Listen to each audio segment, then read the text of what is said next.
بسم اللہ الرحمن الرحیم. میرا نام محمد احمد مکی ہے اور میں پنجاب کے پسماندہ ریجن جنوبی پنجاب کے ضلع بہاولپور سے تعلق رکھتا ہوں.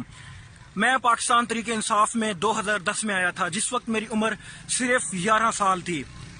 میں اچانک سے ٹی وی پر دیکھ رہا تھا کہ میاں والی میں عمران خان صاحب جلسے میں خطاب کر رہے ہیں، اور عمران خان یہ نہیں کہہ رہا کہ میں روڈیں بناؤں گا، میں موٹر وے بناؤں گا، میں یہ کروں گا، میں وہ کروں. عمران خان صرف ایک بات کہہ رہا ہے: میرے پاکستانیوں، میں آپ تک ایجوکیشن دوں گا، میں آپ کو تعلیم دوں گا، میں آپ کے بچوں کو اچھا مستقبل دوں گا. اگر آپ کے بچوں کو ایجوکیشن مل گئی، آپ کے بچوں کو تعلیم مل گئی، تو آپ کے بچے خود آگے آ کر یہ سب کچھ کر سکتے ہیں. پاکستان کی بنیاد، اگر پاکستان کو اس وقت سب سے زیادہ ضرورت ہے، وہ ایجوکیشن کی ہے. ہمارے بچوں کو معیاری تعلیم حاصل نہیں ہے، ہمارے بچے بھوک سے مر رہے ہیں. اور زرداریوں نے اور شریفوں نے، ان تمام پارٹیوں نے پاکستان کو ساری زندگی کھایا ہے. پاکستان کو آؤٹ پٹ کچھ نہیں دیا، پاکستان سے ہمیشہ لیا ہے، باہر جزاتیں بنائی.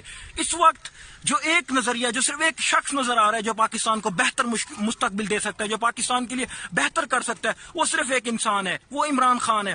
میں آپ سب کو، اپنے سننے والوں کو گزارش کرنا چاہتا ہوں کہ الیکشن سر پر ہیں.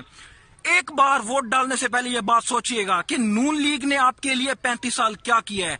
پیپل پارٹی نے 65 سال سے، پیپل پارٹی آپ کے پاس ہے، پیپل پارٹی نے آپ کے لیے کیا کیا ہے؟ آپ کی ابھی تک آپ کی معیشت کہاں سے کہاں آ گئی ہے؟ کچھ نہیں کیا. ایک بار عمران خان کو موقع دے کے لیجیے، ایک دفعہ عمران خان کو موقع دے دیجیے، آپ خود سمجھ جائیں گے. عمران خان ایجوکیشن لانا چاہتا ہے،